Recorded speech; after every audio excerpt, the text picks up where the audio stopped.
This is exactly right.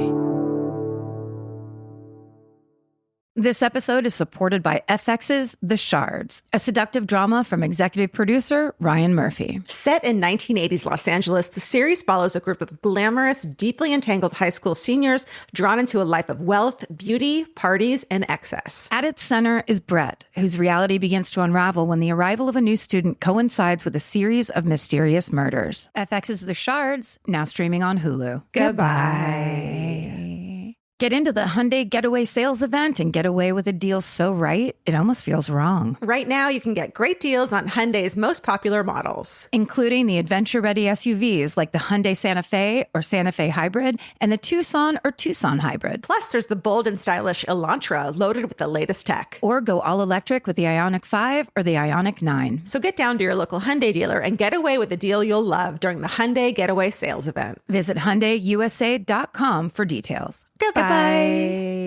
If you're thinking about your bra all day, you're probably wearing the wrong bra. If you're ready for a bra that's designed to support you, not distract you, there's Honeylove. Honeylove is an independent, female-founded brand with products designed by women who actually wear them. Treat yourself to the most advanced bras and shapewear on the market. Use our exclusive link to save 20% off Honeylove at honeylove.com/MFM. That's honeylove.com/MFM. After you check out, they'll ask where you heard about them. Please support our show and tell them we sent you. Experience the new standard in comfort and support with Honeylove. Goodbye.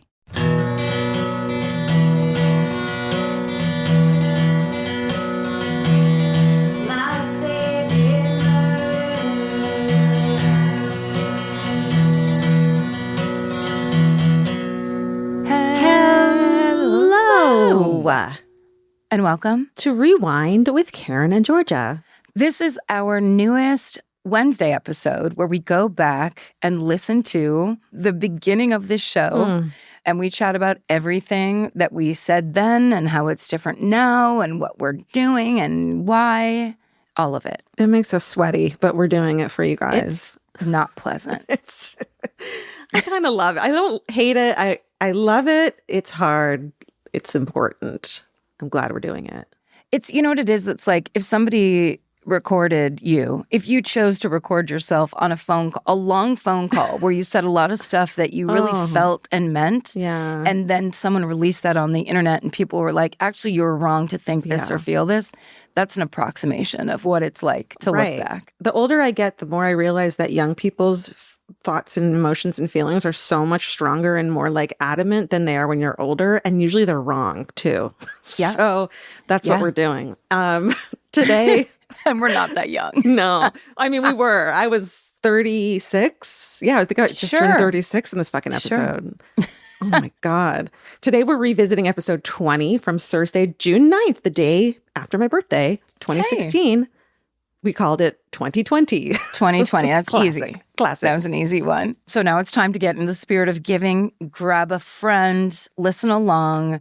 It's time to all become day one listeners. All right, let's listen to the intro of episode 20. Test. Podcast. Third time's fast. Podcast. There you go. Hi, this is my favorite murder.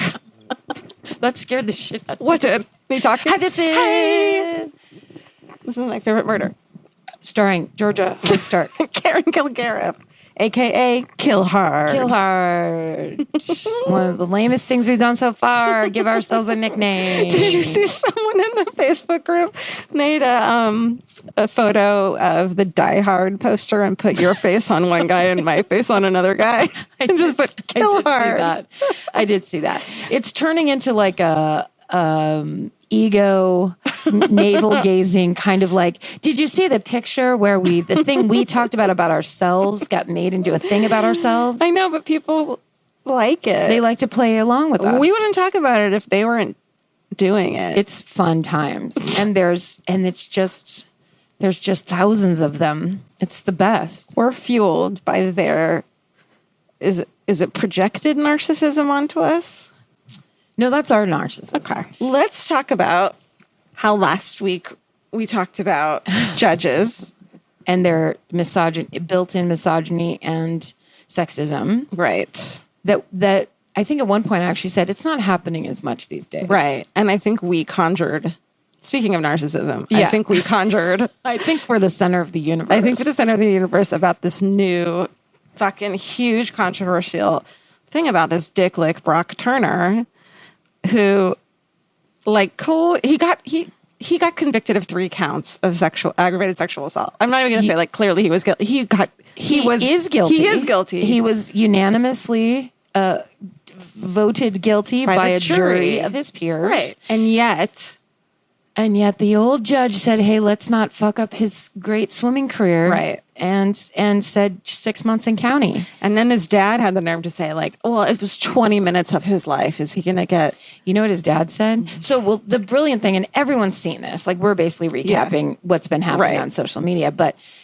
the victim of this stood up in court and read this letter to him that is one of not just moving and amazing as a first person account, the clarity in it. Yeah. And I'll let you know what's actually happening, and we're not just going to hear from these lawyers. I'll fucking tell you myself. And it's not just like how much you hurt me. It's like, here are the repercussions of your actions and decisions. Whether or not you admit to them, we all know you did because there's the proof. You can pretend you didn't do it like a fucking psycho all you want. Yeah. It's well, he's not even pretending he didn't do it. He's saying that it wasn't what people thought it was. Right. And he probably believes that. Well, he needs to believe it because when the wall finally comes down that he's like, I'm a rapist. Yeah. Well, then what happens then? Yeah. And I'm sure everything in his life has been built around you get whatever you want, little baby Brock. Yeah. And then some of his friends, there's a band called, what's it called? Good English. Ooh, let's not even talk about it. Well, the thing is, like, I just don't see a time in my life where I would defend a friend of mine, and I'm thinking of multiple friends who are good people, would say, no, it wasn't rape. Right. I wouldn't ever say that. I would Especially say... as a woman. Yeah. And that girl is... the girl in the band is a woman. I would say, I'm really surprised. We would have never thought that this guy was capable of that, but I would never say... that it's not true and and she's full of shit. Especially after a jury unanimously voted him guilty of rape. You can see the evidence. So we were just going to look it up to talk about it, and I found this article in The Cut that the judge, this piece of shit judge, Aaron Persky, who's like thankfully getting a lot of shit and will probably be disbarred. There's an article published. Tracy Kaplan writes that this isn't the first controversial sexual assault case the judge has presided over. So here's the fucking story.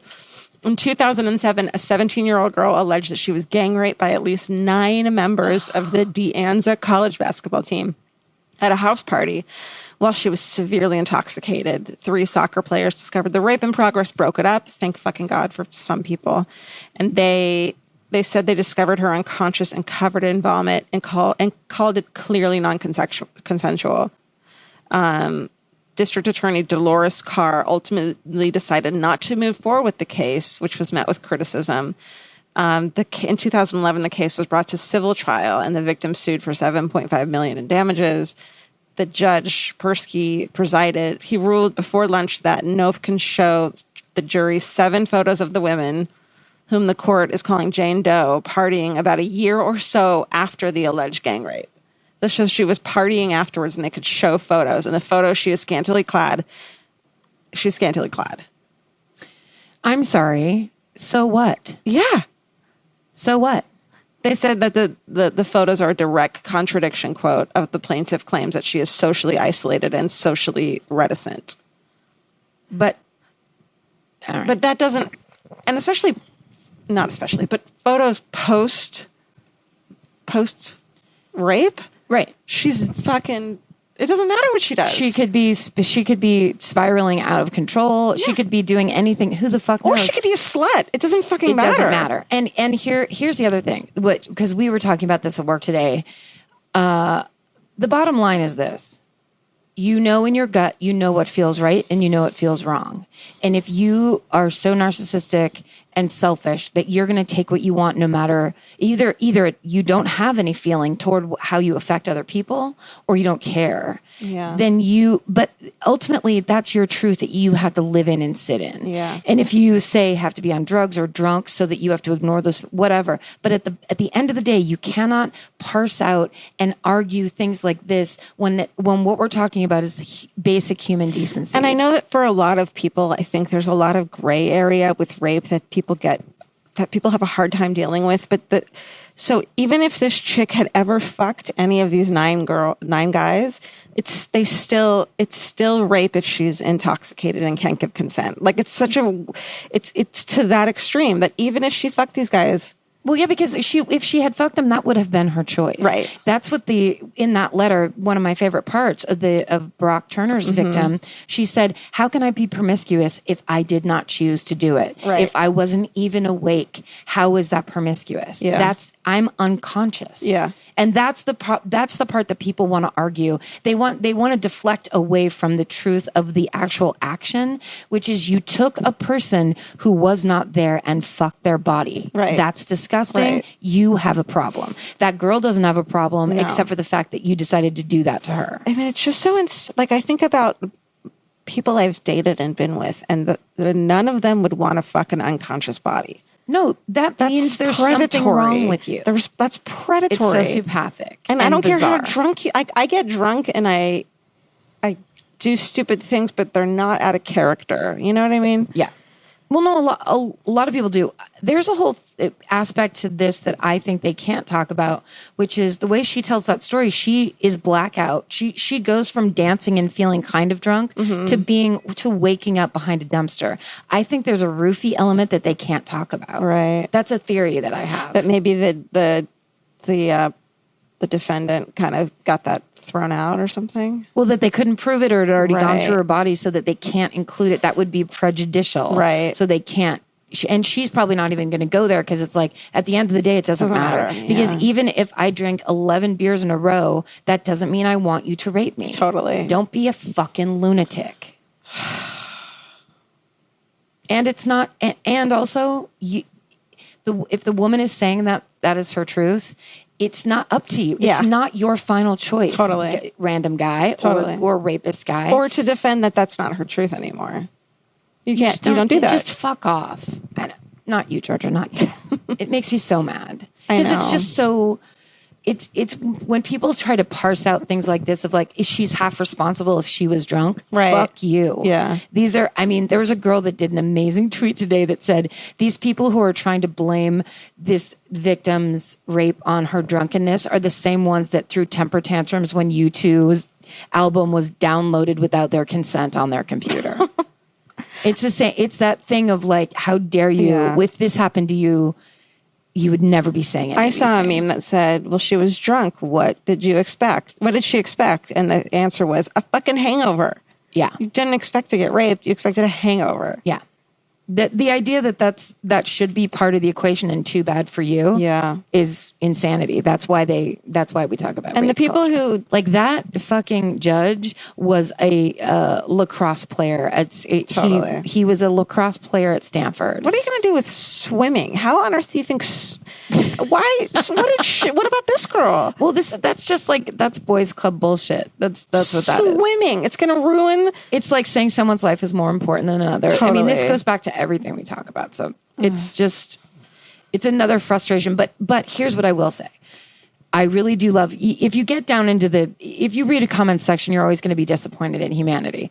But Ashley Bamfield, I think her name is, the CNN anchor, she had a whole show. Did you see that? No, but she read the letter on her show. It took 40 minutes. And people were tweeting about it the whole time. And it was all these people that were like journalists, it's all these, those blue dot people on Twitter that were like, this is incredible. This is unbelievable television journalism. There were people that worked on the show that were saying it is uncomfortably silent in this studio right now. Everyone was just like, because that letter, that's the other thing I was going to say. Not only is it an amazing, clear, well-spoken, like, here's actually my side if you want to hear it. It's brilliantly written. It's incredibly written. And I love the fact that she was like, it's not just something you read and you need to see the emotional the person reading it, the face, and even if it's not the real one of what happened, hearing the inflections and hearing a woman read that, I think is really important too. Yeah, for sure. Yeah. So I think that at the end of the day, when everything kind of like the dust settles, it's going to be an incredibly important piece of action that a woman took for herself. I agree. That's precedent setting. It's amazing. Well, we were also talking last week about victim impact statements, including the family, finally being able to read their impact statement to the murderer of their child and forgiving them and how insane that must feel. Did you see that someone's dad jumped across the table and during his victim statement to this serial killer and fucking attacked him and had to be like restrained? And at the Grim Sleeper? No. Some other dude. One? Yeah. Doesn't surprise me. I mean, good for him. I hope the cops waited a beat before they grabbed him. Is that terrible? I mean, how do you control, No. It's yeah. Yeah. All of the above. Heavy. This duty. Heavy duty. But still, I don't know. I like it.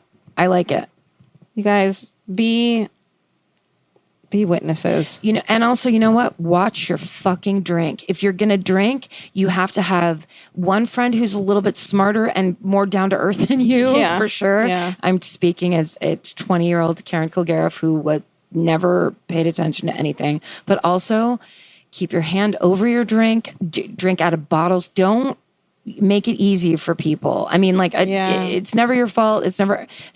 But at the same time, please be careful. It's a lot. It's a fucking ton. This is a lot. This is a heavy one. And also we're telling people what to do who are probably all our age. They're at home looking at their baby, you guys, move it along. We got this part covered. Move it along to the murder part. That's what they're hoping for. Yeah, we hear you. We get it. We're back. I do think it's interesting I wish I could go back and tell Karen and Georgia in 2016 that Chanel Miller really wins this fight, in my opinion. Yeah. Writes a beautiful book, gets to speak for herself, really galvanizes a lot of young women who know how she feels and have been through what she's been through or similar or can relate in some way. I think that separate from the rest of the nastiness is that's a person who really took that situation and made it her own. Yeah. Yeah.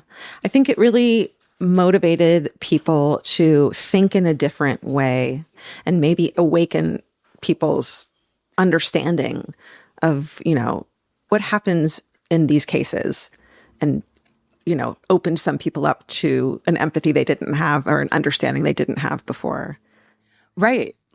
Just knowing that a judge would be that concerned for the perpetrator of this horrible rape. Right. It just and that judge had a history of doing that was, and these kinds of things where it's you have to talk about it and you have to make noise about it so that it can change. Yeah. And now, of course, in 2024, it's it seems preposterous and horrifying. And, people are so good at being kind of telling these stories and trying to make change. I think that changed the course of a lot of people's lives and a lot of the way people think.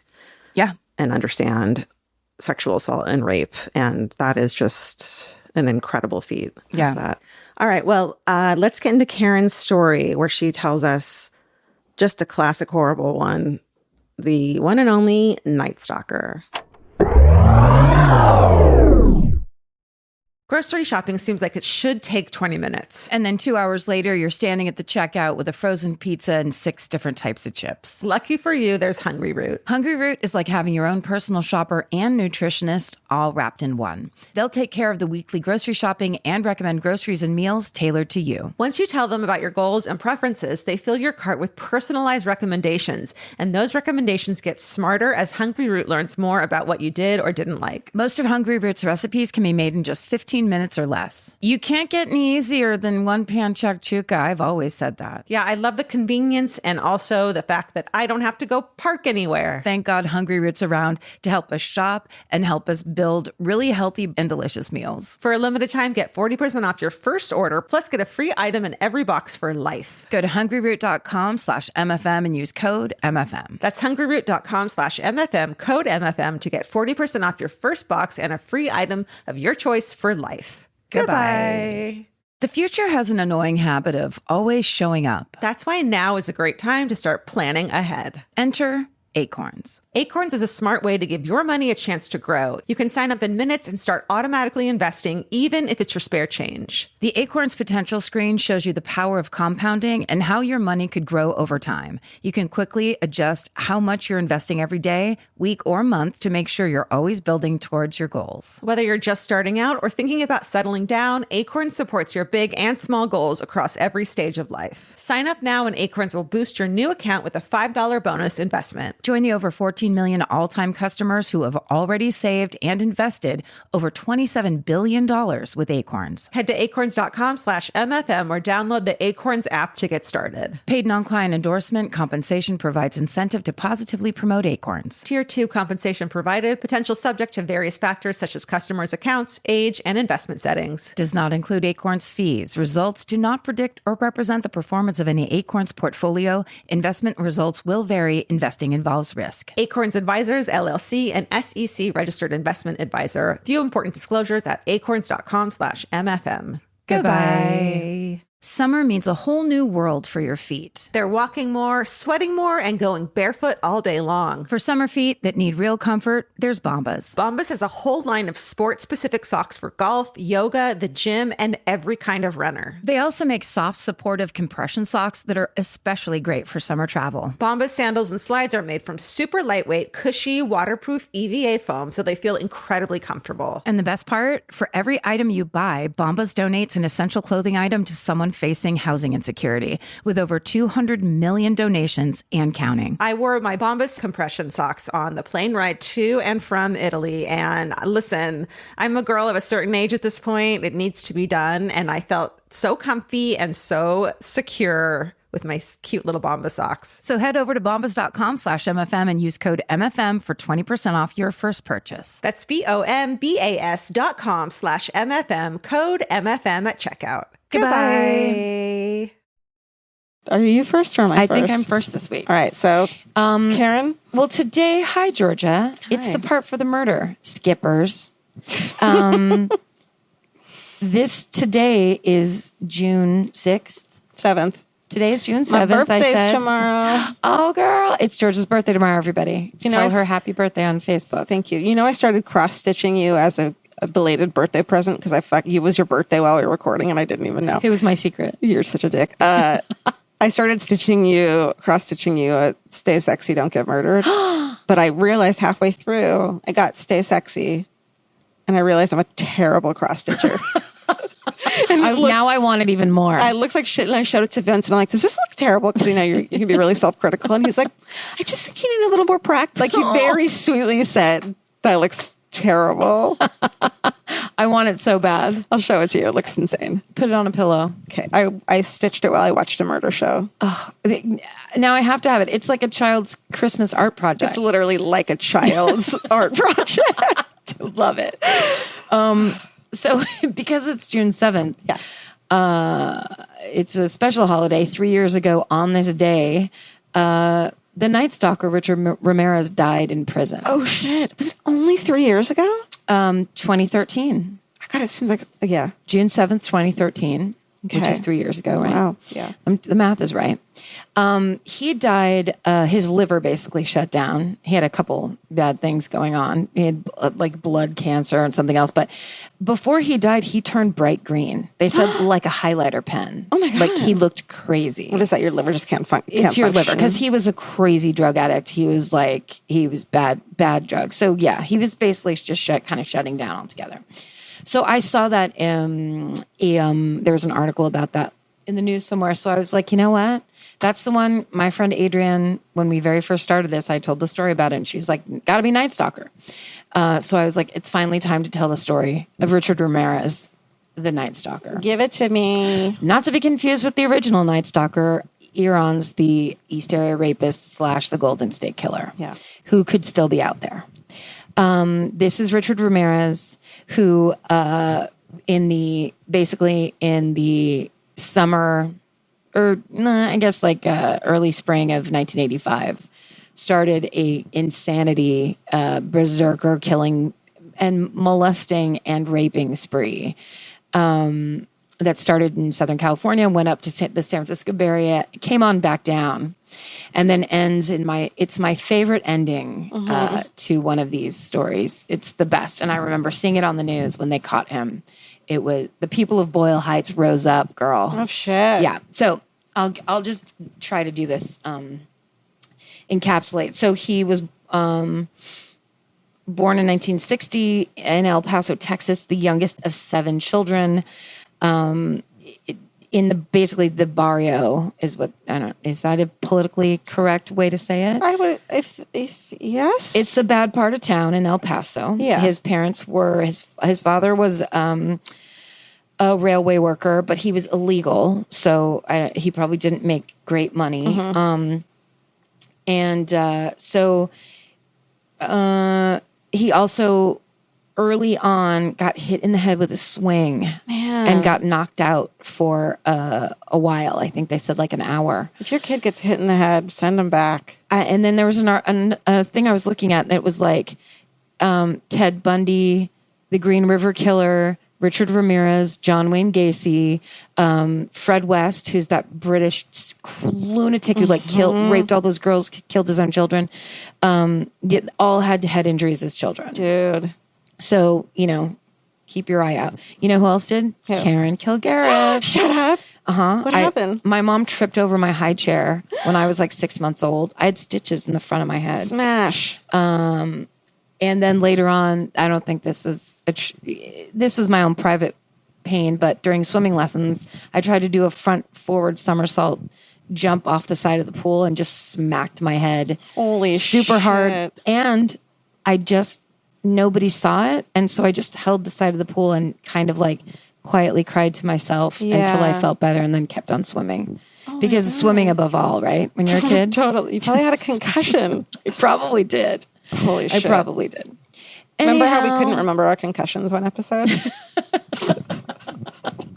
There's one of them. There it is. Okay, so here's the bad part. Ricky, being the youngest, was kind of like, he was basically a juvenile delinquent. Just robbed a bunch of shit, did stuff, got sent to juvie. And his older cousin, older cousin Mike came back from Vietnam, and he had been a Green Beret in Vietnam. And it's as bad as you think. Ricky hung around with Mike, and Mike was like, here's all the shit I did to women in Vietnam. Here's what we did to the enemy. Here's this, here's that. Just filling his head with all this terrible shit. Showed him pictures, and mutilations, and torture. Horrible, like, Polaroid pictures. And Mike was married, and the two of them would hang out, Ricky and Mike would hang out and smoke pot, talk about Satan worship. And Mike's wife finally was like, I don't want you hanging out with him anymore, and you guys just sit around or whatever. Well, Mike went ahead and shot and killed his wife in front of Richard Ramirez. How old was Richard at this point? He was a teenager. I believe he was 15. Holy shit. I don't have the exact age written down. He was a teenager. They say that the trauma from that is basically fueled much of the rest of his life. And I'm sure by that time he was so desensitized to murder and torture, and that even like without that happening, I feel like he would have been fucked. He was definitely already kind of a sad case. Yeah. And then that was like, imagine that level of trauma. That's just insane. Seeing someone shot. They said that he had blood on him. That's how close he was. So bad news. He was also inspired by the Hillside Stranglers. It's weird to feel sympathy for him. You know what I mean? Like, well, because if you don't hit your head and you don't have a fucked up cousin named Mike, could Richard Ramirez have just been a guy that then went on to live in El Paso and work at a mattress store? Totally. Like, did he? Because I don't know, stuff like that is like, after what, if you become, I mean, obviously we've talked about this a ton. It's a mental disorder. You can't just kill people. It's a psychopathy or whatever. But it's sad to think that he had to start his life like that. Yeah. It's awful.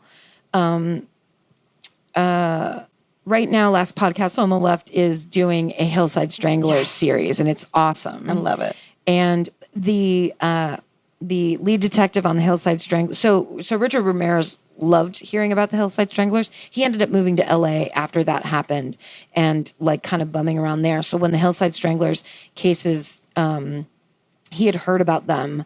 I don't know if he was living in LA while it was happening or whatever, but he was very inspired and he really liked that story. He got really fascinated by it. And it turned out that a detective named Frank Salerno was the lead detective on the Hillside Stranglers case. Mm-hmm. And then he also was the lead detective on the Night Stalker case. And Frank Salerno said that the experience he had going through the Hillside Stranglers and all the mistakes that he made and they all made and that he learned from is the reason that they were able to catch the Night Stalker as quickly as they did. It didn't go on for years and years and years. Yeah. Because he learned so much from being on that other huge high profile case. Yeah. So anyway, it basically starts February 25th, 1985. A 6-year-old Montebello girl is taken from a bus bench near school while waiting for her older sister. She was carried away in a zippered garment bag, sexually assaulted, and dropped off in Silver Lake. What? So this is one of his earliest crimes. Holy shit. Then a month later, March 11th, a 9-year-old Monterey Park boy is kidnapped from his home at night, sexually assaulted, left in Elysian Park near Silver Lake. Well, we're like 5 minutes from those places. That's right. And this is the nightmare sauce of someone comes into your house and takes a child. Totally. It's beyond fucked up. Can we comment on how weird it is that he doesn't discriminate with sex? Right. People? And I mean, that's one of the things is they had a very hard time establishing an MO with him because it was all ages, all sexes, all races. Like there was no pattern. There was no connection. So maybe they didn't put it all together as one person. Right. First? Exactly. Okay. March 17th, Dale Okazaki, 34, is killed, and her roommate, Maria Hernandez, is wounded in an attack in their Rosemead condominium. And 2 miles from that apartment, Sailian Yu, 30, of Monterey Park, is pulled from her car near her home and shot. She dies the next day. Jesus. I mean, you think that, like, in your car, you're good. Yeah, no. Well, lock your goddamn door. Lock your fucking door. To quit showing off. Sorry, it's victim blaming. March 20th, an Eagle Rock girl is kidnapped and sexually molested by a man who breaks into her family's home at night again. So he's getting that taste for, he puts on all black and he goes fucking sneaking around. And what they say is a lot of these, I mean, this was 1985, such an innocent time. People left their doors ajar at night. It was bad news. So Holy he was shit. basically going around trying doors. Jesus. March 27th, Vincent Zazzara, 64, is a retired investment counselor, and he's beaten to death, and his wife Maxine, who is 44, is stabbed to death by an attacker who enters their ranch-style Whittier home through an open door. Oh, shit. God damn it. I always try to scroll on my computer by touching the thing, and it zips me back up to the top. Okay, we'll edit that part out, and we're back in. Open door. Their bodies are found by a business acquaintance.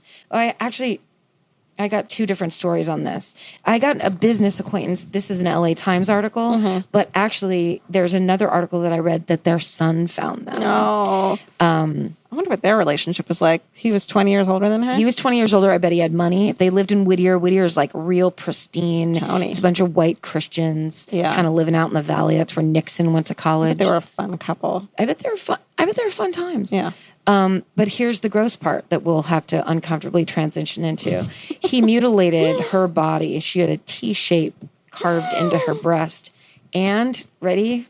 No. This one's bad. No. He gouged out her eyes and took them with him. No. Uh-huh. Boobies and eyes. I mean, problems. What we're saying is problems. Leave the boobies and the eyes alone. Please. No matter what the devil tells you to do. I mean, he's joking. He was like being facetious and you took it seriously, you fucking idiot. The devil's joking, you mean? Is that what you're saying? Remember that the devil has a very wry sense of humor, and so sometimes he's just being sarcastic. He's basically George Burns. Just okay, sorry, go on. The autopsy revealed that those mutilations were post-mortem. Oh, good. That's the good news. Thank God. I buried the lead on that one. I figured because I just couldn't handle it. Yeah, it's too much. This was a house where he left footprints in the flower beds, and the police photographed them and made a cast. And that was the only evidence that they had at the time. And they found bullets at the scene, matched those to previous attacks. And that's when the police started putting together they have a serial killer, that there's someone that's, going around doing some shit. Yeah, this one says that Vincent and Maxine's bodies were discovered in their Whittier home by their son, Peter. Dude. I hate that because the thing that I was reading seemed very reliable, and then I was starting to get, the more you read, because there's so much about the Night Stalker, there's conflicting reports. Oh God, I just picture the eyeballless mom. I mean, like it's bad enough, but then, that's nightmare. That's special horror movie. That's like the third scare in the horror movie where it's like the worst one. Totally. Not having eyes is bad. Totally. Okay. Mabel Bell on May 29th. So then, let's see, later that month, this was like 2 weeks later, Mabel Bell, age 84. Oh, honey. And her invalid sister, Florence Lang, age 81. Ladies. Are beaten in their Monrovia home. And they live in a house down a long, narrow, winding road. And they're found 4 days later by a gardener. Oh. And they weren't dead. But Mabel died. They weren't dead 4 days later? Or maybe Florence was dead, but Mabel was still alive. No. But she only lived 2 more months. This is rough because this was why this guy was so frightening. He didn't give a fuck. I mean, he raped old women, he raped children. He was just he was on one. Crazy, right off the bat, just to be berserk. Yeah. June 27th, Patty Elaine Higgins, who was 32, had her throat slashed in her Arcadia home. And also, for people that don't know the Los Angeles area, all these areas are just low-key, suburban, outlying and they're not cities. They're not, close. It's not like... These are all random little cities that are not, connected in any way. Right. Which is so weird. Kind of all around the San Gabriel Valley. Right, which is surprising that they were able to connect them because it sounds like it'd be all different districts. Well, they kept finding this Avia shoe print in places. Oh. That was one of the things. What? It's Avia, you know that brand? Yeah, no. AVIA. Okay. Oh, yeah. It's it looks kind of Reebok-y. The symbol is partial Reebok, but extra lines. Okay. So are people freaking out at this point? Does everyone know about it? Oh, yeah. We heard about it. You remember it? I was 15. Holy shit. Oh, dude. This was crazy because it was like he was on tour. It was like a nightmare because you heard about it down in LA or whatever, and you're like, oh, those poor people. Yeah. Then he popped up to the Bay Area. Fuck. People were losing their shit. It was crazy. Oh, my God. It was basically kind of like watching a storm come where you're just and it truly was that thing of we could be next. Yeah. It was nuts. Okay. So, it was only 4 days later, 2 miles away from the Higgins home, Mary Louise Cannon, who was 77, who had already fought off 2 bouts of cancer, was murdered. Her throat was slashed. That was in Arcadia. July 7th, Joyce Nelson, who was 61, was beaten to death in Monterey Park. And July 11th, they have Monterey Park has a neighborhood watch meeting, and 600 people go to it, and because people are freaking out. They're just but the police are we're sorry, we don't have a suspect. So they have these tiny pieces of evidence, but no suspect at all. On July 20th, Chaina Rong Kavanath, who is 32 years old, is slain in his Sun Valley home, and his wife is beaten and raped, and their 8-year-old son is beaten. And he steals $30,000 in jewels and cash from the house. Holy shit. What are you doing in Sun Valley? I know, right? Hiding your shit. Yeah. You'd have to. But a witness sees the suspect flee in a maroon-colored Pontiac Grand Prix. Yay. That has a damaged right front fender. Fuck yeah. So now they have that. So then on July 20th, Max Needing, who was 68, and his wife Leela Ellen, who was 66, were shot to death in Glendale. That's right, ass. It's so close to here.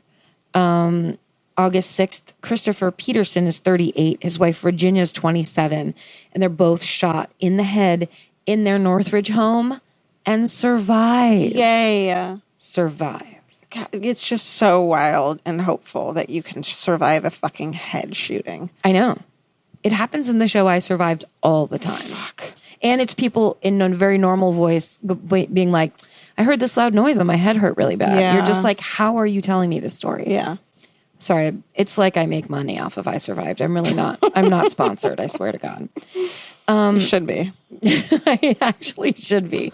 So on August 8th, my sister's birthday, Elias Abawath, 35, is shot to death in his Diamond Bar home, which is fancy, right? Isn't Diamond Bar where they have all the horses?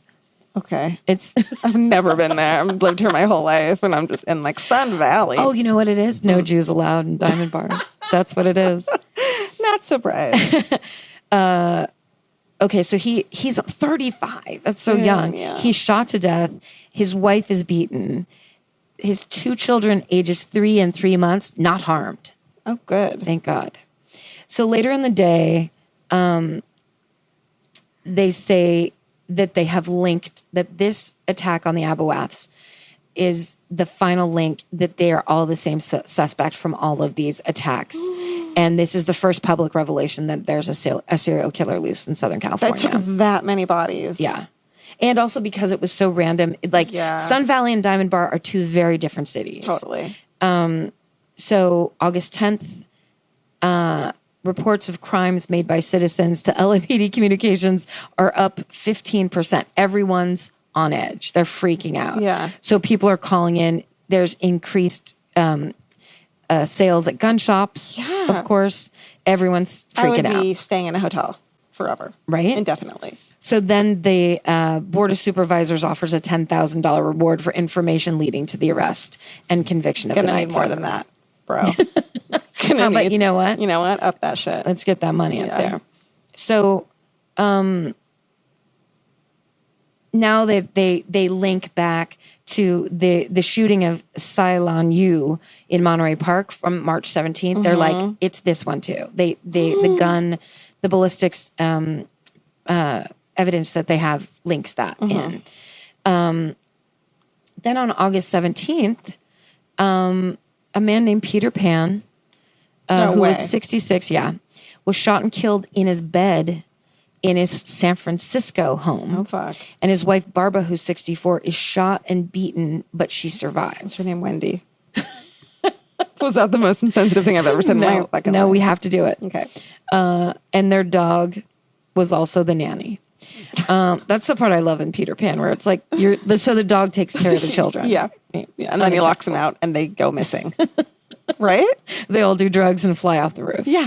Good job, Dad. So August 22nd, the cops in San Francisco announced that the slaying of Peter Pan and his wife is the Night Stalker. And that's when the NorCal goes ape shit. Yeah. I still remember, I can't remember, like, I just remember watching it on the news with my family. We watch so much news every night. Yeah, news was a nightly occurrence. Yeah. You know how we all avoid it now? No, that's not what you did. You watched it as a family and went through it. But, like, I remember that, like, Dianne Feinstein was on. They were making, like, official announcements. It was all breaking news. It was like, it was remember a big when news deal. was, like, from 6 to 7, and then there was, like, going to be a 10 to 11, and that was it for news? It wasn't like how it is now. Right. Yeah, that was, we had to watch it then. Like, my parents would turn off, something we wanted to watch, and they'd be like, no, it's time for the news. Like, Entertainment Tonight is what we'd want to watch. Yes. And they'd be like, it's time for the news, because you wouldn't get it otherwise. Like, right after Jeopardy. Yeah, exactly. So, sorry, I lost my spot. So they say that the evidence that they have that's linking it are the ballistics, also messages that he scrawled on the walls, and a distinctive but undisclosed piece of evidence that the killer left behind in the homes of his victims. But then San Francisco Mayor Dianne Feinstein gets on the news offering a $10,000 reward for any information for the capture of the Night Stalker. Unfortunately, she gives away that distinctive piece of proof they have is his shoe print. And so that night, Richard Ramirez walks onto the Golden Gate Bridge and throws his shoes over. Yeah. So no longer is that going to be a piece of evidence that helps anything. Yep. Holy shit. I bet everyone who had those shoes did that, though. Just like 49 guys on the Golden Gate Bridge. They're like, oh, shit. 49 peeping Toms that are like, why did I ever buy a Vias? All right. So August 25th, a man named Bill Carnes, who was 27, is critically injured by being shot in the head while sleeping in his Mission Viejo home. So now the Night Stalker's back down. He's in Orange County now. Yeah. Is that where Mission Viejo is? Yeah, Mission Viejo is Orange County. And his 29-year-old fiance, I believe her name was Inez. My saved document and my original document are both on here, and some has some information and some has other. Here we go. Fuck.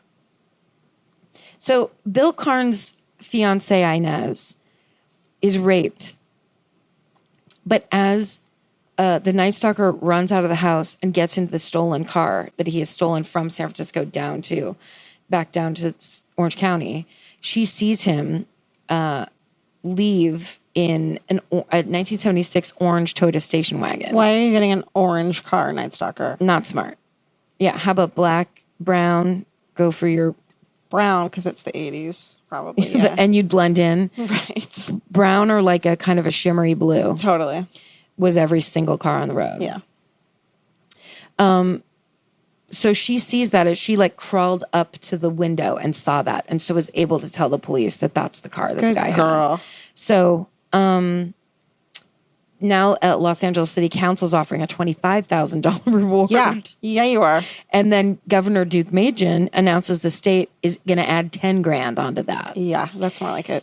So when they find the stolen Toyota, they pick up, there's a new laser examining device that they use, and they pick up a single fingerprint on the rear view mirror. Amazing. He took off his gloves, readjusted that mirror, and they found one fingerprint in the whole car. Checking to see if he had anything in his teeth, and he fucking... And you know what he had in his teeth? What? The most rotten teeth of all time. Really? Yeah. His mouth was filled with them. Oh, you've never seen his teeth? No. He never had any dental work done his entire life, and all he ever ate was candy and drank Coke. The first time he ever went to the dentist was when he was in jail. Holy, just trash mouth. Crazy. The mouth on this guy is nutso. Ugh. It's horrifying. And a lot of his suspects, the thing all the women who were attacked, who lived, said was the worst breath I've ever smelled. What a weird, yeah. Yeah. Yeah. Insult to injury. I mean, just make it as upsetting as it possibly can be. So they use that fingerprint, and they find in the computer system that was very new. Mm-hmm. It had like just gone online. That there was a guy who had like very, I think misdemeanors, like burglary shit, named Richard Ramirez. Mm-hmm. So they got their guy. So they put out an all points bulletin for the arrest of Richard Ramirez. And they have have you ever seen the picture that the police sketch artist drew of him? Yes, it looks just like him. Right. Yes, but it's also one of the scariest things ever. I'm looking it up right now. Go on. Yeah. So they put out, there's the picture that the cop drew, but then they have a mugshot of him in real life. And that goes on the front page of all the papers in Los Angeles. So meanwhile, Ramirez has no idea that that's happened because he was in Phoenix visiting his brother. And so the cops stake out the bus station because they think he's going to try to leave town now that his picture went up. And already gone. Stake out the bus station. He was already gone. He was coming back. He passed the cops in the bus station. No. And just kept it cool and walked out of the bus station downtown, walked into Boyle Heights, went over to a liquor store, walked up. There was a newspaper, stand thing right on the outside. He picks up the newspaper and sees the picture of himself on the front of the newspaper. Inside the store, a woman looks and starts yelling, "El maton," which in Spanish, I'm giving that a French accent because I took French in high school. In Spanish, I guess that means the bully. And he hears that and he starts running. So this I love so much. Okay. He starts running. So he goes over to, he runs and he tries to carjack a woman. So he runs up, he punches her in the stomach and he tries to pull her out of the car. The husband of this woman hears this going on, grabs a pipe. Fuck yeah, dude. Runs out. The guy, Richard Ramirez, is in the car. He hits him over the head. Fuck yeah. And so Ramirez runs out of that car and starts running. A man named Jose Bergeron, who was the neighbor, had run over, but he was an older man at the time. Now he's in his 80s. At the time, he was in his 50s. And he ran over to defend her. And Richard Ramirez had said, "Don't get any closer or I'll shoot you." But the guy says, "I didn't see a gun." Yeah. So I went. So he basically opened the car door and then the husband came out and hit him in the head. He starts running. Jose Bergeron, however you say it, calls for his two sons. Oh, yeah. And says, "Run after him." Fuck yeah, dude. So these two boys start running. They ran for 2 miles. Yes. They chase him down. Yes. As they start running, everyone in the neighborhood sees it and starts running too. Fuck, can you fucking imagine? There's 200 people running up the street. How did I never know this? I think I remember seeing this. Now, I could have seen a reenactment in a... Sure. I'm sure I saw a reenactment, but I feel like I remember seeing the helicopter shot on the news of all the people in the street in Boyle Heights. Because basically this whole fucking neighborhood was like, we got the fucking Night Stalker. Fuck yeah. These two boys, it was Jamie and I can't remember the other brother's name, Burgoyne, Burgoin, along with like 4 or 5 other dudes. They pin him to the ground. They have him on the curb, and everyone just starts beating the shit out of him.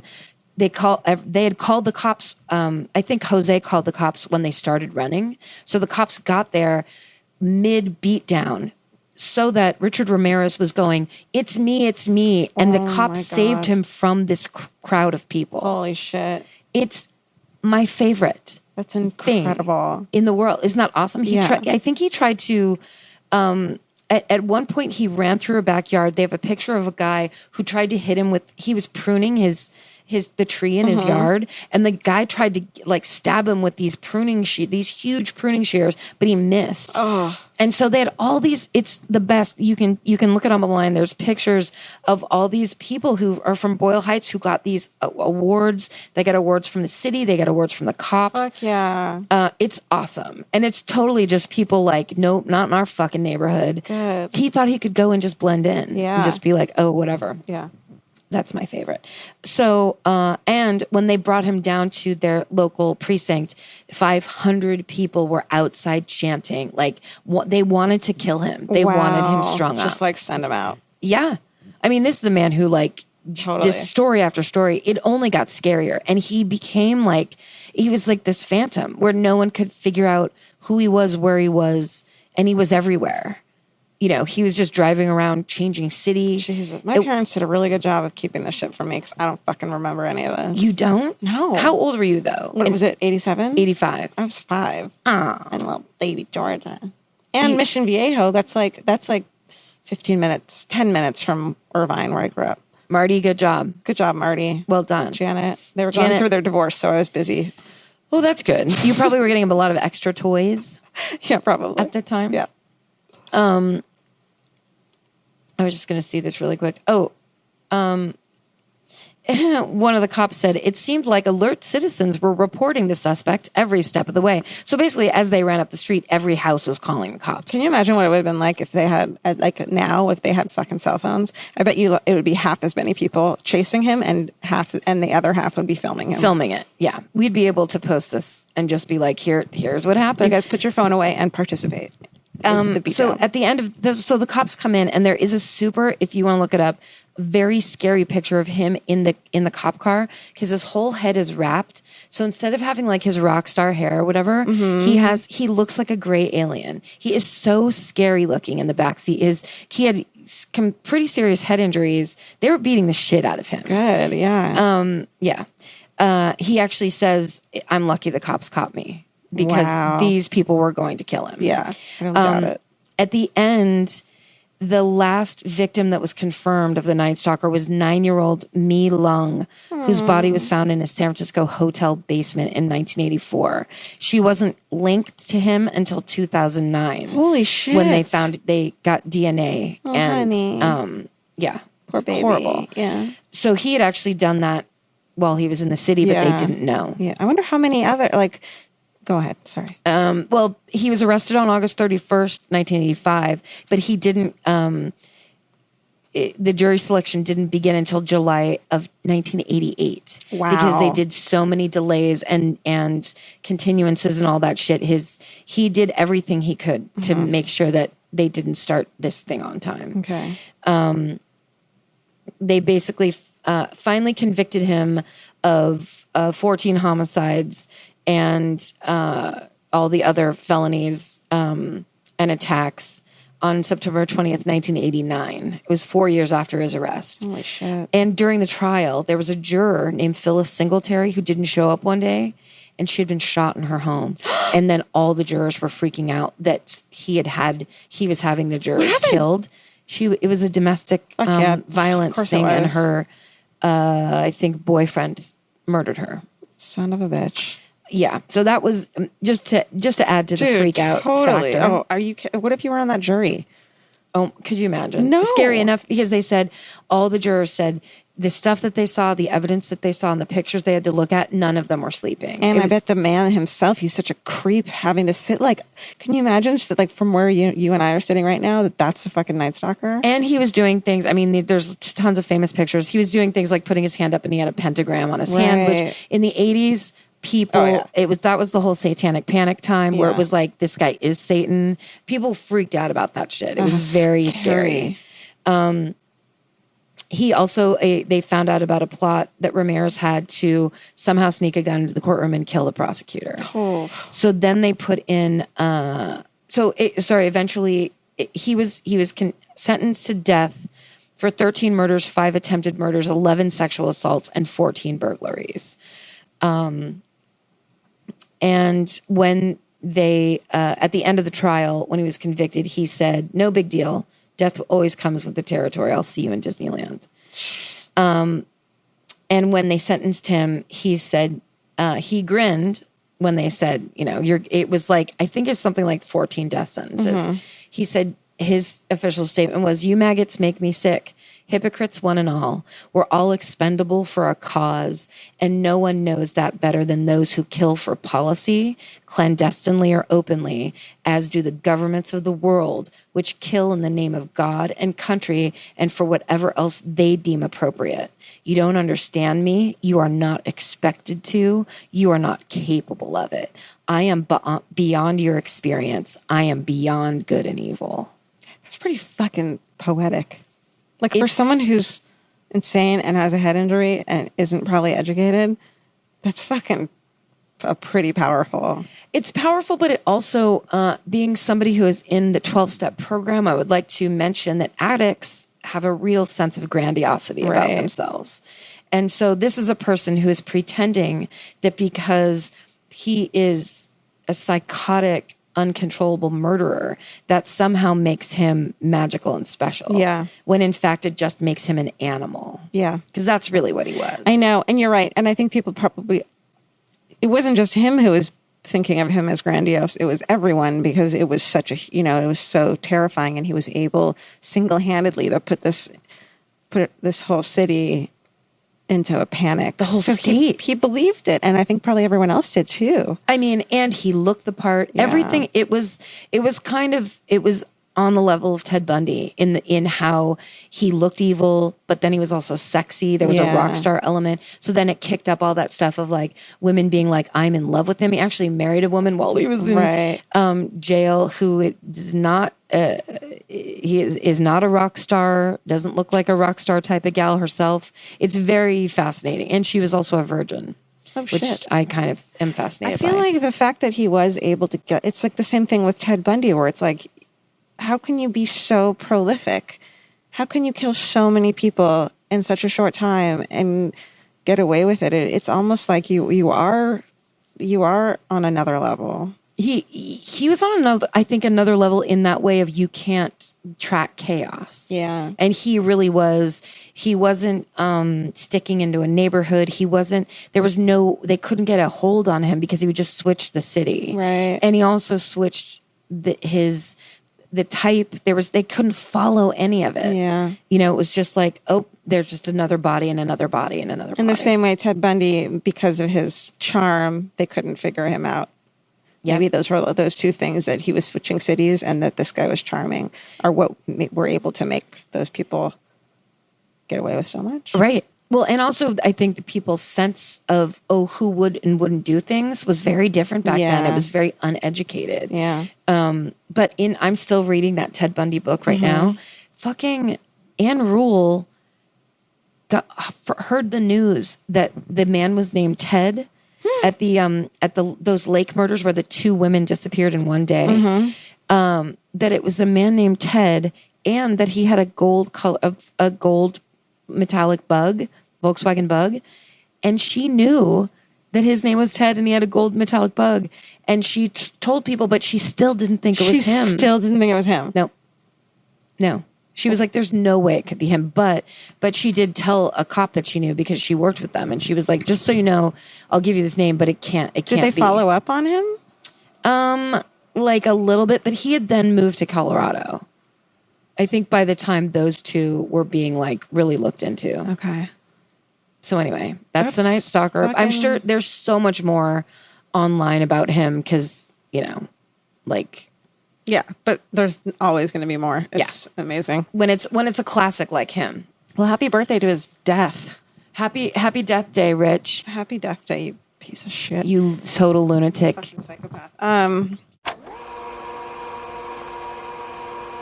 I mean, this story ends on such an incredible note. Again, fucking shout out to Boyle Heights and the people of Boyle Heights. Like, Boyle Heights. Unbelievable. Sorry, I got so excited because I just was like, if you watch the Netflix documentary Night Stalker, The Hunt for a Serial Killer, you have to watch it because the people who chased him down are in that documentary. They get to tell the story themselves, and it is so great. It's so satisfying. The individuals who are on camera, some of them are survivors and victims, which is incredible, listening to them, and they're seeing that, like, a person being able to tell that story with like strength and spirit, and it's an amazing piece of work in my opinion. Yeah. But the people who are like, we saw him and we heard that that's who it was and we knew we had to get him. Like, it's the beauty of like humanity where it's like, you're not allowed to hurt people like this and we're going to do something about it. We're not minding our own business. We can't do this, and you can't come into our neighborhood.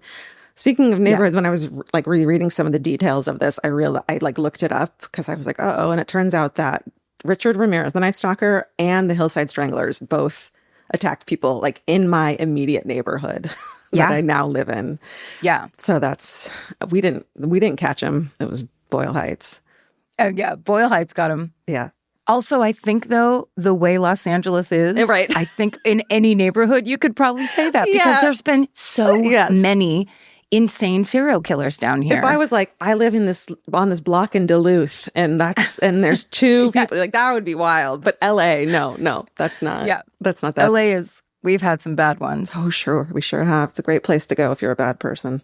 So there's no major updates in this case, obviously, except for that I love to brag that my cousin Martin was a cop who picked up one of the fingerprints that eventually led to his identification in San Francisco. I'm very proud. I'm also very angry that he waited until like he said it at Thanksgiving as if it was no big deal 1 year, where I was like, you've had this information since it happened. That's insane. Like, make a T-shirt. You should be wearing that T-shirt that says that all the time. Come on. Yeah. You stopped that guy. You helped stop him.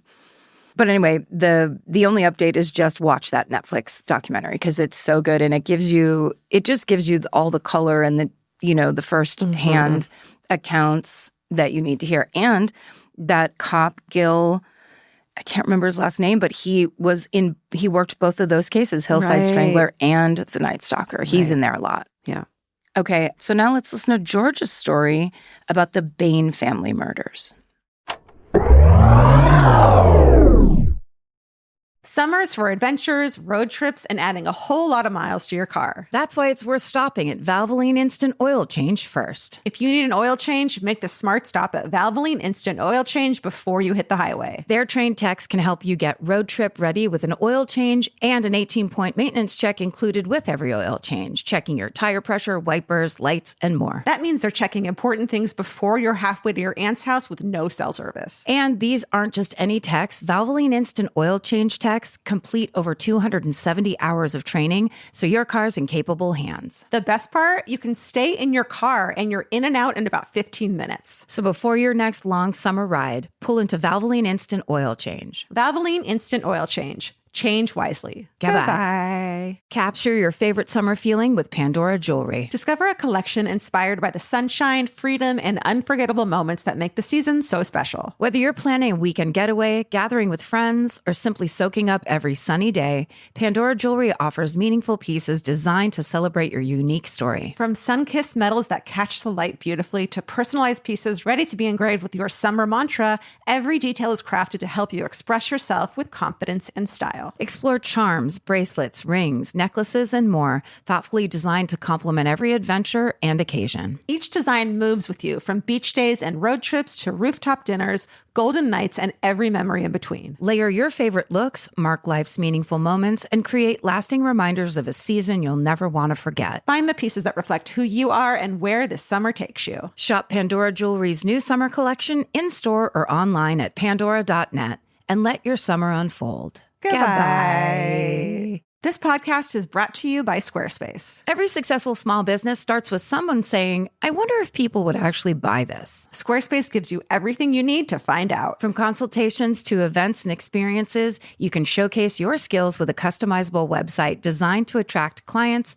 and grow your business. With Squarespace's collection of cutting-edge design tools, anyone can build a beautiful, professional online presence that perfectly fits their brand or business. Get paid on time with professional invoices and online payments. Plus, streamline your workflow with built-in appointment scheduling and email marketing tools. Head to squarespace.com/murder for a free trial. And when you're ready to launch, use offer code MURDER to save 10% off your first purchase of a website or domain. Goodbye. All right, so my favorite murder. All right, this is one that people keep wanting us to do, and I didn't know about it until we started doing this show, which I love finding new ones out. That is a good feeling. All right, this is the Bain Family Murders. I don't know this one? I don't think so. All right, you guys in New Zealand, I hear everyone from New Zealand cheering right now because they're like, finally. We have severely underserved Australia, New Zealand, that whole area. Can I tell you, I met some girls who were from Australia, and I was like, well, Australia's better. And they're like, why? And I'm like, you have better serial killers. And they thought, I think they looked at me like I was fucking, like, I don't think that they were on the same level as me. They're not one of us. No, because they're like, and they like kind of looked at each other and like, yeah, we got good serial killers. I was like, anyways, nice to meet I love you. my cats. Okay, so on the morning of June 20th, 1994, that might have been my bat mitzvah day, actually. Oh, really? The day I was bat mitzvahed. What was your main bat mitzvah gift? Oh, well, the one I remember the most that I loved the most was a Ren and Stimpy poster. Oh my God. That's so Jewish. I know. Yeah. Fucking love Ren and Stimpy. They're pretty great. Okay, so David Bain, who was 22 at 7 a.m. he called 111, which I'm assuming is 911 in here. I was going to say 999. Right. I was going to say, yeah, it's 999. I get it. Okay. I think I'm slowly losing my mind. I think you are too. It'll be fun though, because I'll do it on this podcast. Because last week you asked, why didn't I ask this murder victim if she had sex with her boyfriend? Yeah, and I was pissed about it too. It's like, this is really bad police work that you wouldn't ask a dead person why. Anyhow. I love that because it's like, that's such an obvious brain malfunction. I think I had very low blood sugar. All right, go ahead. Fair enough. So at 7 a.m., he calls the operator and he says, they're all dead. They're all dead. When the police arrived, they found 5 members of the Bain family. They had all been shot to death. The father, Robin, who was 58, the wife, Margaret, who was 50, the daughters, Arawa, who was 19, and Lynette, who was 18. I might be saying these 2 girls' names wrong. I'm sorry. Lynette sounds right. Lynette, well, it's Laniet. Oh, Jesus. Lynette. And Arawa is Arawa. Arawa. Arawa. Sorry. Do you mean Arya Stark? from Game of Thrones? No. All right. And their son, Stephen, who was 14. There was evidence of a violent struggle involving Stephen, who was partially strangled as well as shot. So David's story is that he got up at his usual time, he put on his running shoes, and he was a paper boy at 20. So he went on his regular paper run with the dog. He arrived back around 6:42, entered the front door, went to his room. He went downstairs to the bathroom where he washed his hands, which were black from newsprint. He put his clothes in the washing machine, including the sweatshirt he wore, and then went back upstairs and noticed bullets and the trigger lock on the floor. And he went into his mom's room to find her dead, then visited the other rooms where he heard Lynette gurgling, and then found his father dead in the lounge. And he was devastated and rang emergency. And the defense, who ended up trying this case, proposed that Robin, the father, killed the other family members before he switched on the computer and typed a message that said basically that David was the only one who deserved to be here, and then killed himself. And that's what looked like a murder-suicide, right? Oh, looks like. Yeah, looks like a murder-suicide. So David Bain was examined by a doctor on the morning and found to have some recent injuries. He reported that he noticed recent bruising to the right temple and bruising above his eye, and it looked pretty new. And David had no way to explain this. He didn't even try to explain this, like he fell off his bike or anything. So the only suspects were David, the oldest son, and the father. Okay, so they found a lens from the glasses that David had been wearing on the floor of Stephen's room, like kind of underneath him. And there was bloody gloves found in Stephen's room. And and why is the father using gloves if he's going to kill himself? Mm-hmm. Right? Yep. So 4 days later, David Bain was charged with 5 counts of murder. So what actually happened later, and this is from crime.co.nz, the story is that David wakes up around 5 a.m., gets dressed, and pulls out a .22 rifle. He unlocks the trigger, attaches a silencer, and loads 10-round magazine. Shit. Puts on his white gloves, blah, blah, blah. He was wearing his mother's glasses because his are being repaired. He goes into his sister's room where I'm sorry, that's so scary. That just gave me a weird chill. Which part? That he was wearing his mother's glasses? He's a 20-year-old guy wearing white gloves with a rifle with a silencer and women's glasses. Yeah. There's something very creepy about that. Totally. Well, because also, sorry, what year was it? It was 94. So they're probably those ones where very large, the big round. They're serial killer glasses. Yeah. Yeah. That's crazy. He goes into his sister Lynette's room where he shoots her twice in the head as she's sleeping. Goes into his mother's room, shoots her in the forehead. In the room off his mother's room, he finds Stephen asleep. He puts the rifle to Stephen's head, but Stephen wakes up and pushes it away as it goes off. There's a struggle with Stephen, bleeding from the scalp wound as he fights for his life. David twists Stephen's T-shirt to strangle him as he lies on the floor. David finishes him off with a bullet to the head. And then during the struggle, his glasses fell off. He picks up his glasses and brings them back into his room and puts them on his like desk, but there's still a lens in the other room, right? So he goes downstairs where Sister Arawa has heard the shots and she's praying for help.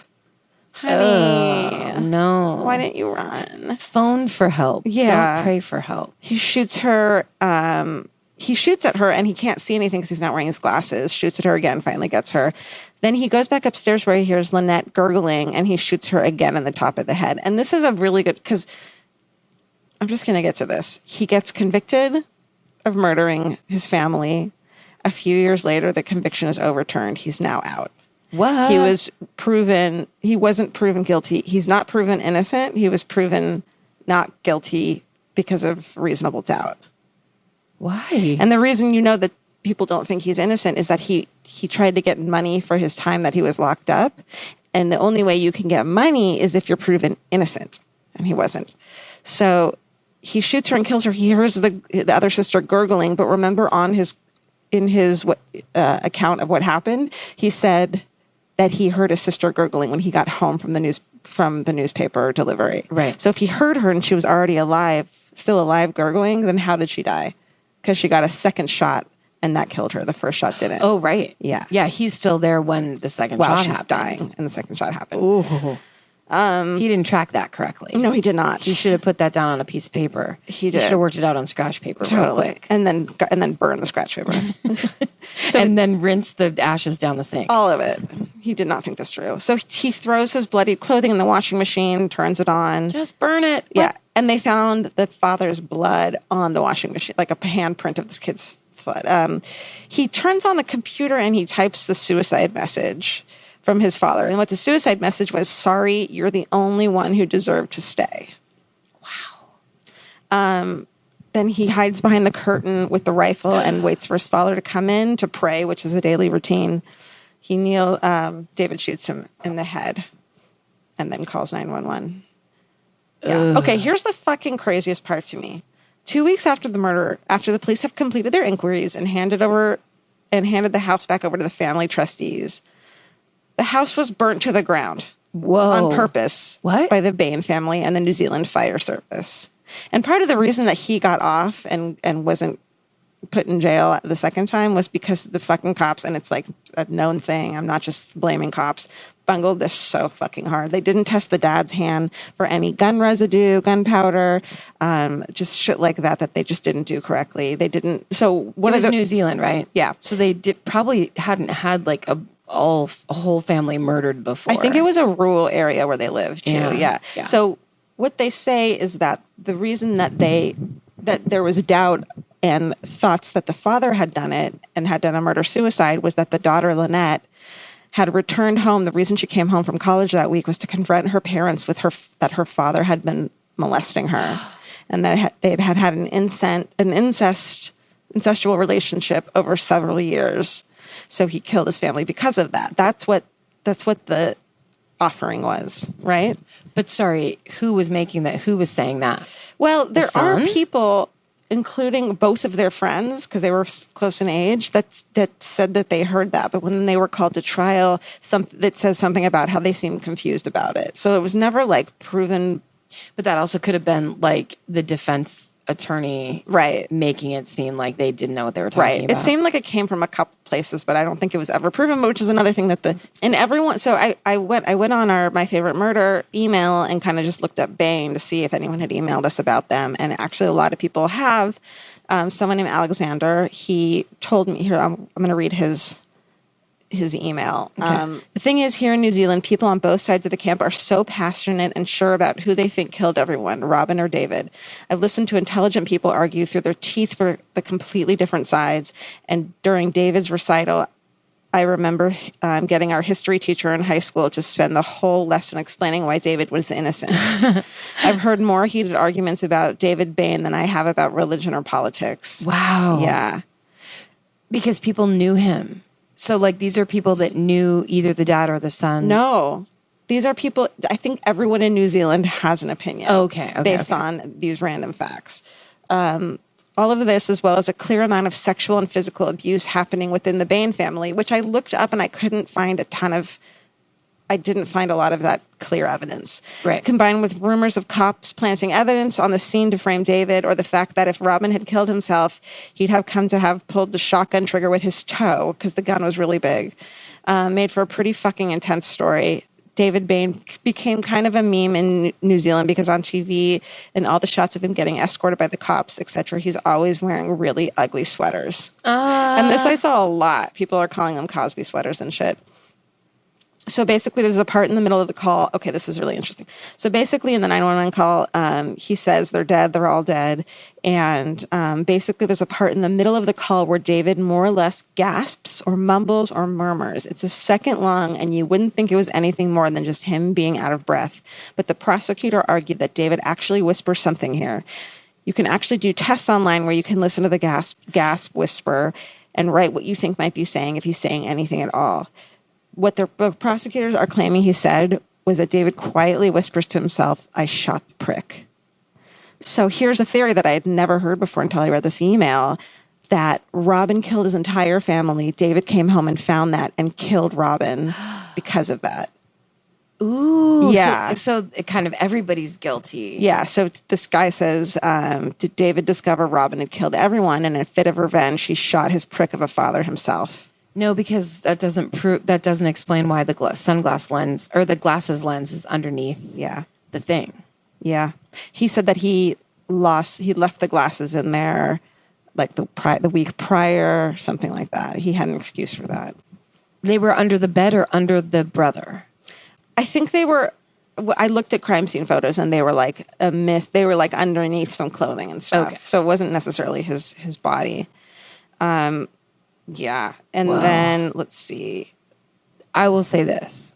Just if this was just like I had to decide right this second. Okay. When you are first of all, 20-year-old newspaper delivery boy, red flag. Totally. Lived at home still. What the fuck are you doing? Secondly, when you come home from a newspaper route, and maybe he was riding a bike all over hills and dales, I don't know. But you would work it out, like, I get washing your hands because you have black shit all over your hands, but going down to the washing machine and stripping down and washing all your clothes. And turning the washing machine on immediately doesn't make any sense. Nope, it sure doesn't. Also, I read another thing that was saying that he, in his explanation of what happened to the cops, he said he saw his mother and his sister, like two people. But on the 911 call, he says they're dead. They're all dead. Oh, so he was trying to make it seem like... No, how did he know they were all dead if it's another one of his, he fucked up by saying that they're all dead and he had only seen two of the bodies. Oh. So how did he know they were all dead? Oh. Yeah. And then I kind of interpreted the dad's, if the dad had done it, I kind of interpreted his computer message saying, you're the only one who deserves to still be here, as like maybe he's killing them thinking that he's doing them a favor, and he thinks his son is a piece of shit, and he's like, you're the only one who still deserves to be on this shitty planet. Oh, like he means it in the negative. Yeah, not like you're the only good enough person to not get killed. Maybe you're the only one who's not good. I mean, that's crazy. Yeah. But doesn't it seem very like classic narcissist where you would write a fake letter talking about how great you were? To me, it's too much. Yes. That the dad would be like, I'm going to murder everybody. We've all been in this house together doing God knows what terrible shit. Yeah. I pick you as my favorite. Everybody else is going down. Well, to me, it's too much. It's too stupid that the son would write that. Like he should have written I think he would have known to write something more. Yeah, but he was a 20-year-old paper boy. Yeah, but it sounds like he planned this whole murder out, because he also did a thing where he made sure his whole family, he like called a family meeting the night before. Just kind of, it seems like what people are explaining that as is that he was trying to make sure everyone was in the house that night and the next day. Wow. Yeah. I don't think there's any way he didn't do it. Yeah, also because... Sorry, did you say any of the accusations about incest or molestation were proven? No, they couldn't be proven, but it's brought up a lot. There's a couple people who can corroborate it, but they never did at trial. Yeah. So who knows how reliable those are. But also that's like, it's the perfect thing. It's the perfect like ingredient to add into this for confusion. Totally. But I don't think he said it. So it doesn't make any, it's not like he's the one. That wasn't his story. It wasn't his story. Whoa. He was also never like, my dad is an asshole. I can't believe he killed my whole family, which you think you would be saying. Yeah. Or I can't believe my dad did this. I would never think my dad was capable of this or anything along those lines. He never did that. Or to use that to justify why he killed his dad. His dad killed the family, but he killed the dad. Right. No, because you think that, he would be painting himself as a hero. Exactly. Yeah. Yeah. Yeah. It sounds, yeah. So I can't believe there's a huge argument about whether or not this kid did it. It's fascinating. Yeah. Well, you know what? You know how they'll find out? How? If he kills somebody else now that he's free. Yeah. I don't know. Maybe he won't. Maybe he was 20 and fucking just trying to. It was like he was going through a reggae phase, except for murder. Maybe he was really into hacky sack for a short period of time, and then he grew some white dreads, went nuts. Except for murder. No, I'm ready to be an accountant. He seems like a celebrity too, like a local celebrity. Well, because what's better to talk about than something that has everything: murder, incest. He's real ugly.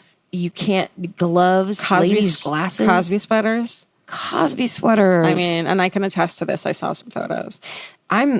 This is to me staircase level. Yeah, fascinating. This is very staircasey. Oh, speaking of. I went to a party over the weekend. Remember Erin Dewey Lennox, who had we talked about how she had her prom photo on the staircase. Yes. Because she was friends with that family. Yes. She set me straight over the weekend. She said, in that episode, you said that I believed the owl theory. And she's like, and I fucking don't. Oh. I was like, I'm so sorry. I love it. Yeah. So she doesn't. I thought she was going to be like, and I have the blowpoke. Here it is. Sorry. No. Oh, that's amazing. Yeah. Okay, that makes me feel better because the owl theory is absolute fucking insanity and is not real. And she's friends with the sister who is like alienated herself from the rest of the family who believes he didn't do it. I hope I'm not. I hope she's okay with me. Well, you just said every single name she has. I know. She's a very funny comedian and everyone should go to her shows. So, and also, she probably would have told you, if she was mad about the owl theory, she would have told you she was mad about the name thing. Maybe I'll text her after this and be like, we cool? Let's call this episode, it's going to be edited so much that it's going to be 11 minutes long. Yeah, totally. It's now, if you're not listening to an episode that's at least an hour and 20 minutes, you're listening to you're listening to a very edited. You're listening to, a reject episode. Yeah. I also met a girl who... Okay, I'm just going to make this short. Yeah. Her stalking photos were found at the BTK crime scene. What? Her name is Taryn Southern. She's a fucking YouTube star. She's a sweet angel, awesome person. And she was like, casually, we were like chatting and the murder podcast got mentioned. And she's like, oh, I have a story. It's not that big of a deal. And she's like, she went to the church where he was a security guard. And he had pictures of her? Yeah. She was like 16 and they had to call her at college and they were like, are you still alive? Oh, I know. Oh my God. And I was like, how is this? You just won my life. You might as well have just said to me, like, I met fucking Julia Roberts. Yeah. And did she lose her shit? I don't know if she lost her shit. She's like, I never spoke to him. He wasn't like a creep. He chaperoned the prom. Oh no. So there were photos of her like from prom. Oh, but so she was like one of his favorites? Like not favorite enough, thank God. Yeah, for real. Yeah. That's crazy. No. Wait, when they told her she was in college, so she was like 16 when the pictures were taken, but then like 18 or older. Yeah. Oh my God, that's crazy. Wait, has he been put to death yet or is he on death row? I don't think he's been put to death, has he? I don't think so. We'll edit it out if he has. So if you're listening to this, guys, this is not dead. One of the more professional podcasts that you are going to hear on iTunes. You're welcome. I mean, look, we want to be professional for you. Yeah. It's what we're all about. This is who we are. It's what we do. I'm proud that this episode I didn't say the word like 900 times. Oh, you know what I want to stop doing? That I noticed halfway through, and you'll notice that my voice isn't doing it. I have vocal fry a lot. Yes. Where like I talk like this, where I like, I'll be telling a story. And I was doing that the whole time last episode. Why do I do that? Well, we lay down a lot. That's true. That's true. Georgia is often just flat on her back. I really am. Entire episode. If I didn't have to sit up to look at my computer, usually I print my notes so I can like hold them over my face. Yeah. I wouldn't get up. Entire time. I've read a couple of the negative, of course I have to read those, but don't tell me. Well, no, it's just things like that of like, it's two Valley girls making jokes about murders or whatever, where I'm like, I get that. I hear that. We are on the first pass from California and we make fun of murder, but that's not all it is. And we have kind of Valley girl speech impediments. We've lived in our life for a very long time. But we're also not afraid to lecture you on how bad we think rape is. Right. We might really have to edit the top of that off. All of together? Should we just start over right now? Hey, thanks for listening. I'm George and that's Karen. Hey, Karen, how was your week? Oh my God, what a great week. Fun. Positive. Super positive. Yeah. I like everything. It's a good thing everything has been solved. Things are great and nothing's bad. Yay. Boo. Let's end this 2 ways. Yes. Because people have been asking for this one. Yeah, we missed that. Okay. So we're going to end it by saying, guys, stay sexy. Don't get murdered. Also, Elvis, do you want a cookie? Oh, what else? Thanks for listening, you guys. What? And Elvis? And can we get the final statement? Thanks for listening. Rate, review, subscribe. Bye. Whew. Wow. Yeah. Are there updates for this story? A little bit. This is one of those cases that I think still come on those lists of like the biggest mystery, what actually happened. It's kind of become this like folklore almost in New Zealand, but it's been 30 years since the Bain family murders. As I stated in the episode, David Bain was convicted of the 5 murders of his family members. However, after proving a number of errors in his trial, David's convictions were overturned and he was released after serving almost 13 years in prison. Oh, wow. And a clarification, since it wasn't totally clear in the episode, David was ordered a retrial, which happened in 2009, but a second jury ended up acquitting him on all 5 murder charges. So it's been overturned, he's been released and acquitted. So it kind of, someone had to know what they were doing and like know what was going on, and that you'd think he maybe actually didn't do it. Well, and if that's the case, and he's wrongfully imprisoned and his whole family is dead. Oy vey. And I mean, that's what a nightmare and how horrible. Yeah, totally. This is like an episode where I feel like every fucking thing I'm saying sounds the tritest thing I've ever said in my life. I mean, that's all you can say. Yeah. So now he's in his 50s and he lives with his wife and children under a new name. Wow. And so to end this episode is the first time we end with both SSDGM and Elvis saying goodbye. That's right. Monumental. It took us 20 episodes to kind of work out the kinks. Yeah. We're starting to get this thing on its feet. Yeah, get a tagline. We're starting to tell full stories. We're starting to do all our homework. Yeah. Yeah. But so 2020, as everyone knows who loves the show 2020, it's a perfect title. Sure. But there could be other ones. Georgia said Child's Art Project, which is her describing the cross stitch that she started for me. Oh, yeah. She was giving me. What, did you just not give it to me?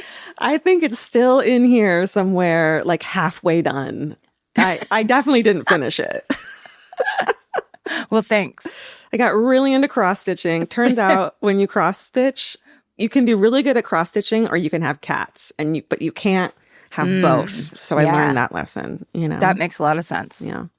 And then the other title could be Swimming Above All, which Karen talks about doing a somersault off the side of a pool, hitting your head, and then going back to swimming afterwards, because swimming above all. I like that one. I truly have never hurt my head that badly. And then I was just like, just power through it. It doesn't matter. A head injury. Just keep going. Keep going. That's what we have done for the past 8.5 years. That's right. This has been like a head injury. Just keep going. Keep going. All right. Well, thanks everybody for listening. Be here every Wednesday with us while we kind of muck through our old episodes, our old victories and mistakes. Mm-hmm. They contain multitudes. This is like a bog, and we're like digging out the bog bodies. Yeah. There's bodies, but then there's also a beautiful golden chalice. Treasures in the bog. Treasures. Okay, stay sexy. And don't get murdered. Goodbye. Elvis, do you want a cookie?